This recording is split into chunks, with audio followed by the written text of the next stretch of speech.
Bueno, y continuamos, señores, en esta entrega del viernes, inicio del fin de semana, en Buenos Días RD.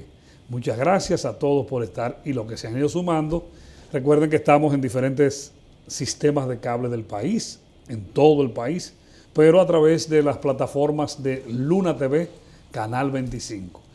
Prometido y cumplido. Aquí estamos con una distinguida invitada que nos acompaña. Se trata de la doctora Paula, ¿verdad? Laura Pou Ottenwalder.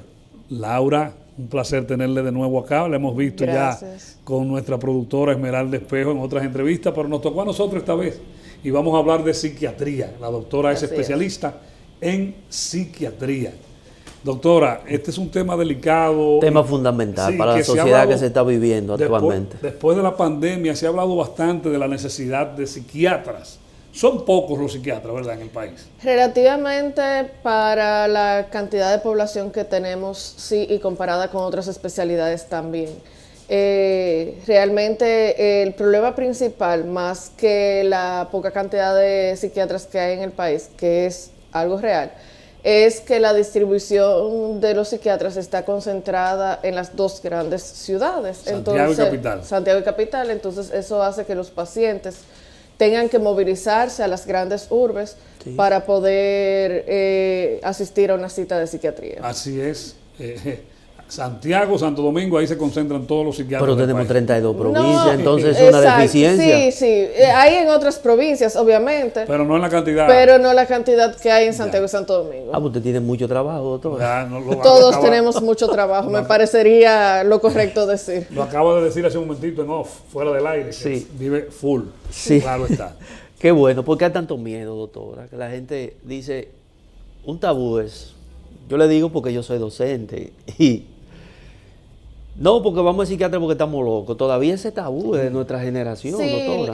Realmente las generaciones más jóvenes han ido cambiando ese concepto y asisten más a las consultas de salud mental, no solamente de psiquiatría, sino también de psicología. Claro. Ustedes ven que las generaciones más jóvenes, 20, 30 años, asisten más de manera regular a terapia, están más abiertos a esa parte. Todavía queda un poquito de miedo con respecto al psiquiatra, porque el psiquiatra medica y tenemos mucho miedo y muchos prejuicios con la medicación psiquiátrica. Sin embargo, la medicación psiquiátrica de hoy en día es muy segura, es muy efectiva. Entonces, las personas, a medida que van viendo que van y encuentran una mejoría, pues van cambiando esa idea y se van abriendo más.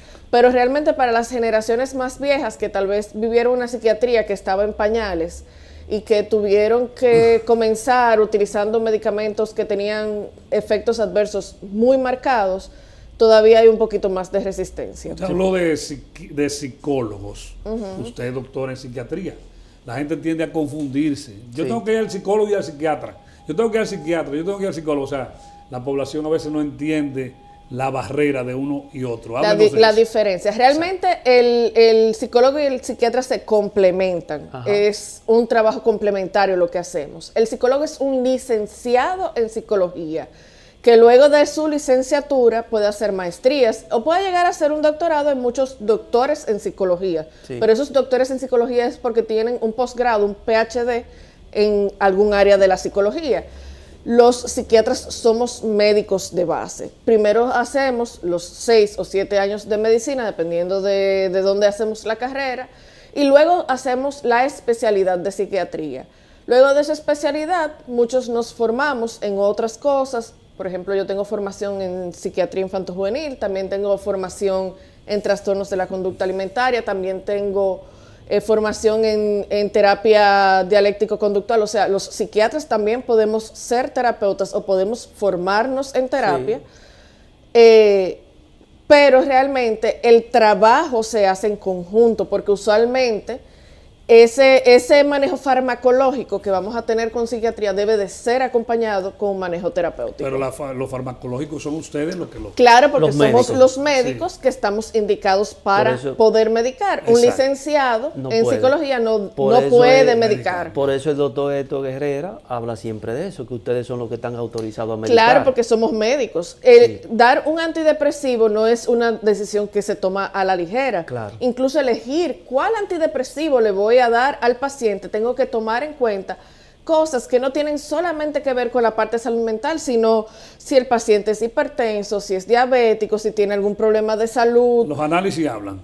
Claro, Exacto, por sí. eso es que nosotros sí mandamos a hacer analíticas, tomografías, Estudios. resonancias y todo lo que sea necesario para poder ayudar al paciente de la manera más efectiva posible. Exactamente. Síntomas, doctora, yo como ser humano tengo que ir donde la doctora Pov. O puede ir de primera instancia a un psicólogo y si el psicólogo considera, refiere. Lo mismo conmigo. Si vienen a donde mí, yo considero que no es de psiquiatría, Exacto. sino de psicología, refiero. O si veo que sí es de psiquiatría, pero que también se va a beneficiar por el acompañamiento de un psicólogo, voy a referirle a un psicólogo que trabaje en conjunto conmigo. O sea que muchas veces que me preguntan ¿a cuál voy primero? No importa, eso es indiferenciado. Tú llegas a cualquier profesional de salud mental y esa persona te va a dirigir hacia donde debes de ir. Exacto. Con respecto a la sintomatología, siempre que uno vea un cambio en la conducta de la persona, debe de preguntarse, y claro, un cambio que se mantenga, porque todos los días uno no está igual. Y hay días que yo estoy más animada, hay días que no. Es natural eso. Es natural, claro, nadie es estático, nadie es un robot. Uno se siente más cansado porque ayer tuve mucho trabajo, por ejemplo, o hoy no me siento bien porque el clima no va conmigo, no, o porque sencillamente no me siento bien. Una pequeña Eso no tristeza. pasa nada, eso no pasa nada. Ahora, cuando ese cambio de conducta se mantiene en el tiempo, es lo preocupante. Cuando hay cambios marcados en el horario de sueño, en la calidad del sueño, que es una de las razones por la cual más vemos los pacientes en la consulta de psiquiatría. Los cambios del sueño tienen que ver con psiquiatría. Ok. Mira, importante. Ahí es claro, Por ejemplo, claro. también otra cosa que tenemos en cuenta, los cambios de la alimentación. Me ha aumentado el apetito, me ha bajado el apetito. Entonces, eso también es algo que maneja psiquiatría. ¿Por qué? Porque usualmente son síntomas de algo más grande relacionado a uno de los trastornos psiquiátricos. Una persona que siempre ha sido muy alegre y de repente tú ves que se está aislando, que está muy tranquilo, que no se siente, y eso se ha mantenido en el tiempo, no es una cosa de que, ay, hoy yo amanecí que no quiero hablar mucho. Eso se escucha, doctora. Bueno, hay días que uno amanece así y no pasa nada, pero una persona que siempre ha sido alegre y de repente tú ves que deja de serlo, eso es algo que se debe Llama de la evaluar, atención. claro que sí. En los niños y adolescentes, los cambios en las calificaciones, en el rendimiento académico, eso es una señal vital para una voz de alerta. Doctora, a veces a esta altura del juego, que han pasado ya 6 años casi, no nos recordamos de la pandemia, a veces se nos olvida. Por eso fue un hecho trascendental en la historia de la Claro. humanidad, en más de 150 años. Eso Bueno, fue para algo- nuestra generación, o sea, para los que nos tocó vivir eso sí, porque la última pandemia que hubo fue en 1918. Esa, la 18. gripe española. La gripe española, que es la influenza que hoy Sí, conocemos sí, en día y que ya no es algo fatal porque tenemos la vacunación Exacto. No, y estamos la medicación modificada para acá. esta. Pero la pandemia de la COVID, del COVID-19, fue algo trascendental. ¿Por qué se dispararon los casos psiquiátricos después de la pandemia? ¿O Mira, estoy equivocado? ¿No se dispararon? Sí, sí. En Sí, realidad, vamos sí. a decir que sí. Hubo un aumento de recaídas, de aumento de la sintomatología. Hay dos factores principales. Número uno, los cambios de estilo de vida abruptos que tuvimos que hacer Wow, sí. por la pandemia. El Wow. aislamiento, Encerramiento. el encerramiento, el cambio de rutina. Sí, Sencillamente hacer un cambio de rutina que sea impuesto y que sea de una manera abrupta, o sea, que no tengamos la oportunidad de adaptarnos trastoca todo lo que tiene que ver con la salud mental. Aumentaron las consultas, no de precios, sino de asistencia. De asistencia, sí. Wow. Durante la pandemia tuvimos mucho trabajo, tuvimos que buscar la manera de trabajar. Y número 2, el COVID-19 crea inflamación En el cuerpo entero. en el cuerpo entero. Y muchos pacientes tuvieron secuelas a largo plazo Que la y tienen también todavía y que tanto de todavía vemos las consecuencias hoy en día. Pero también tuvimos pacientes que tuvieron síntomas neuropsiquiátricos desde el COVID-19. Wow, el cerebro. Que todavía estamos trabajando con eso. Investigando a ver por qué. ¿no? No, la inflamación Se es sabe. la razón por qué, pero que todavía estamos trabajando con ellos para poderlos sacar ¿Y qué produce? ¿Qué se sentían? de todo. Puede haber un aumento en la ansiedad, en la depresión. Muchas personas tuvieron deficiencias cognitivas. Por Sí. ejemplo, me decían, la memoria me está fallando, me siento que el pensamiento está más lento. Cambios en el sueño, en el patrón de sueño. También eso afectó mucho. El tacto, el olor, el sabor. Principalmente las personas que tuvieron anosmia, que fue la pérdida del olfato, se publicó que hay una relación muy alta entre la anosmia y los síntomas neuropsiquiátricos. Wow, o sea, que Doctora. fue un impacto grande. Voy a consulta. Usted me medica. ¿Qué tan importante? Porque acuérdese que nosotros somos doctores todos. Me duele la cabeza. Déjame a comprar un Una leaf, una vaina de eso. Winazol, vaya por la cuña. Sí, no importa. Se la regalamos. Ese Un seguimiento. acetaminofén, es bueno. Exacto. Ese seguimiento, ¿qué tan importante es? Porque la gente, ya estoy viendo, voy a dejar de tomarme la pastilla. Sí, es sumamente importante. Primero, la medicación de psiquiatría no es una medicación usualmente a corto plazo, a menos de que Exacto. sean situaciones muy específicas. Lo otro es que nosotros no tenemos un mecanismo, por ejemplo, en infectología, tú tienes una infección, hacemos un cultivo y en el cultivo te va a decir qué antibióticos es susceptible y qué antibióticos es resistente para esa infección. Y tú vas a elegir un antibiótico que salga que sea susceptible, ¿verdad? En psiquiatría vamos a ir haciendo prueba y error. Yo voy a elegir un medicamento que se corresponda a tus síntomas y a toda tu situación general física, de estilo de vida, incluso tengo que tomar en cuenta, y hasta el poder adquisitivo del paciente, pero no le puedo poner un medicamento que cuesta 10,000 pesos. Siendo una persona Sí, humilde. exacto. Entonces, todo eso yo lo voy a tener en cuenta para tomar una decisión y voy a comenzar con una dosis de inicio. El paciente tiene que poner de su parte también, doctora. La disciplina Sí. en el medicamento. Tomarse la medicación para mí es el poner de su parte, Eso es. seguir el tratamiento, por lo menos al principio. Ya después entramos con otras dinámicas y cambios de estilo de vida o de hábitos de vida que van a ayudar a mejorar la calidad de vida del paciente. Pero inicialmente estamos comenzando primera consulta con el paciente, te medico, vamos a iniciar con una dosis baja para introducir la medicación.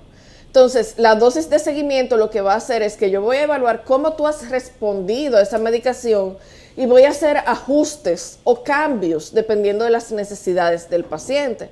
Porque puede ser que el paciente o no me tolere la medicación y se la tenga que retirar y cambiársela por otra, o me mejore con esa dosis que le puse, pero necesito subirla a la siguiente dosis que corresponde para alcanzar una mejor mejoría. Entonces, las citas de seguimiento en psiquiatría son indispensables. Y en eso la gente se pierde. Yo tengo muchos pacientes que van por primera vez a la consulta, le pongo la medicación, mejoran, dejan la medicación y a los pocos meses vuelven. Porque no volvió. Porque Así me que- siento mal de nuevo. Un tema disciplinario. Pero usted no cumplió el tratamiento, Exacto. entonces claro que va a volver para atrás.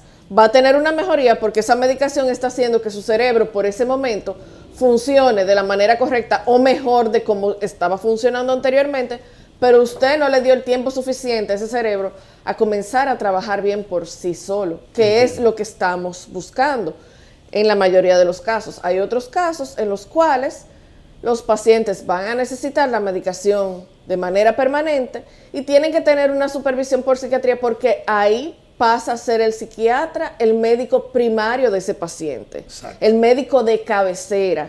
Y todos los demás médicos que traten ese paciente para otras cosas, van a tener siempre que comunicarse con su psiquiatra o que tomar en cuenta la medicación psiquiátrica para hacer su trabajo.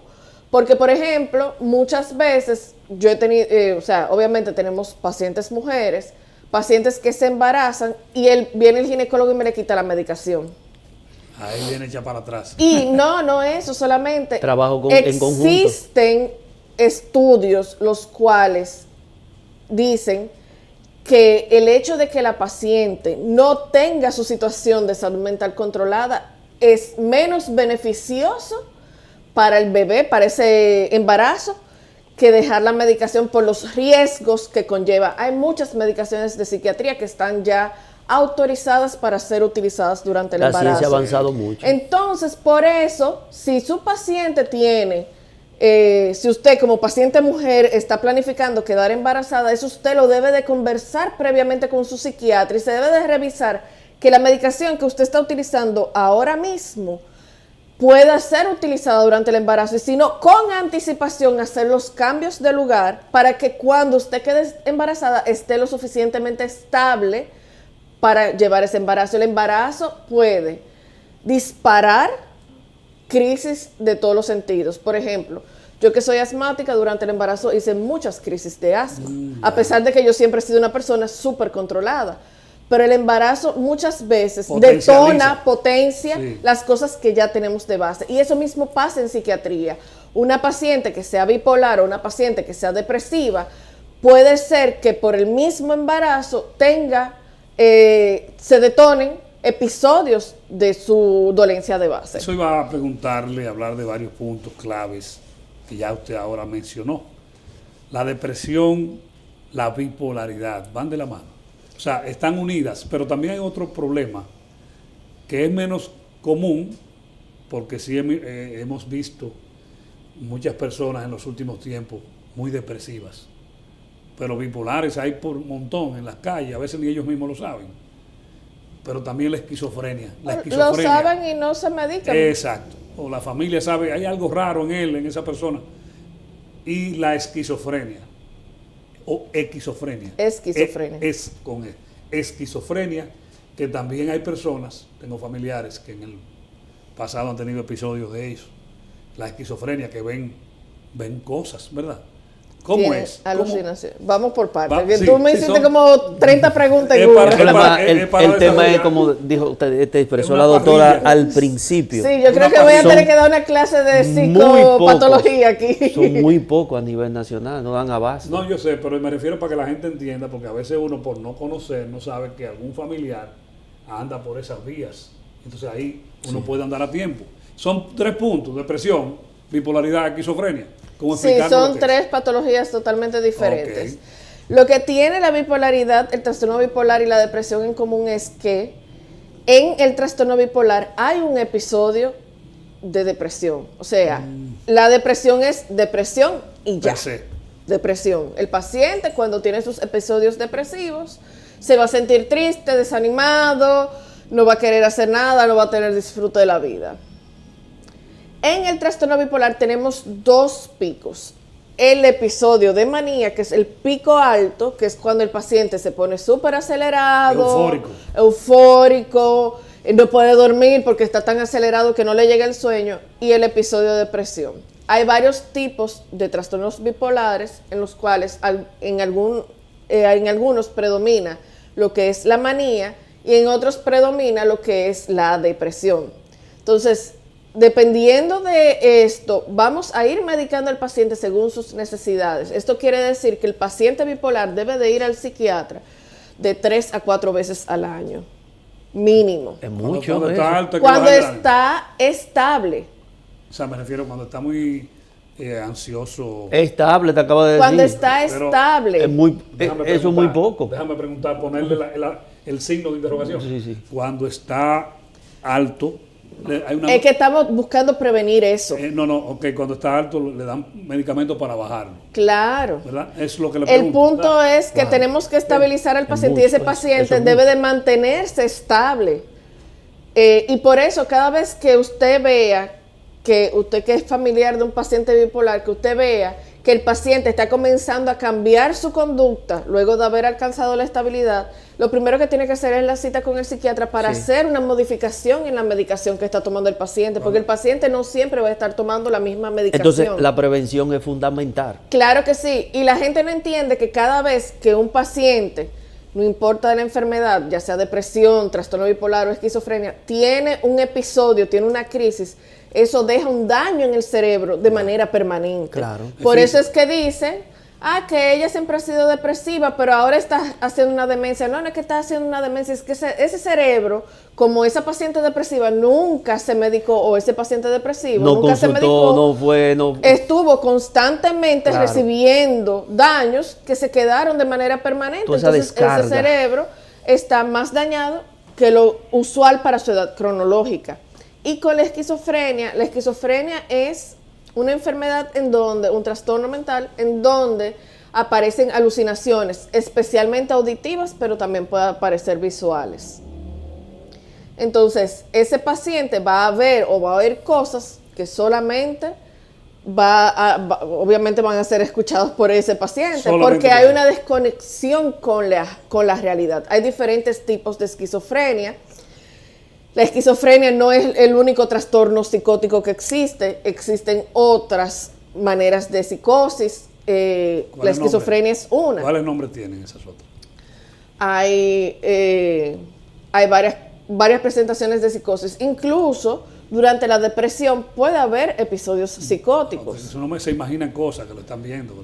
Sí, o se sienten que están oyendo cosas, voces que le dicen que se maten y cosas así. Sí, entonces, es importante no clasificar todo como esquizofrenia solamente porque haya un episodio psicótico. La esquizofrenia es un trastorno dentro de todos los trastornos psicóticos. Y el pánico ahí también incluye en esa cosa. El pánico, bueno. Sí.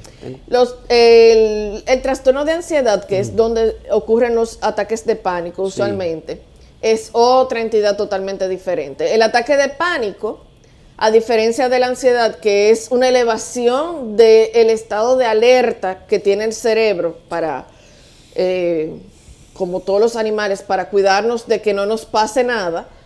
En el trastorno de ansiedad, ese cerebro va a tener un estado de alerta constantemente más alto de lo normal. Y el ataque de pánico es una elevación, un pico de esa ansiedad en un momento corto. El trastorno del estrés postraumático. Esa es otra entidad totalmente diferente y usualmente es secundario a un hecho que le ocurrió al paciente, una vivencia que tuvo el paciente, y esa vivencia sigue causando síntomas a lo largo de la vida. Complejo, el tema psiquiátrico. En esos casos usted lo transfiere a un psiquiatra, porque son casos ya manejables sin medicamentos. No, a un psicólogo. A un psicólogo, perdón. Se trabaja en conjunto, son todos casos que se trabajan con medicación. Ok, ya. Sí, por ejemplo, decía Richard al principio que cuando uno en el pasado pensaba en psiquiatra, uno decía, pues está loco fulano. Pero tenemos algo de loco todos. Todos tenemos algo de loco. Vamos a decir que todos tenemos conductas que no son necesariamente sanas, unas más que otras. Exacto. Y que todos nos beneficiaríamos de trabajar, al menos de manera terapéutica, para mejorar ese tipo de conductas. ¿Usted tiene alguna sugerencia a las personas que nos consideramos normales, que no tenemos ninguna situación de salud mental, para mantenernos con esa salud mental? ¿Hay algunos tips que usted puede sugerir? Sí, bueno, claro que sí.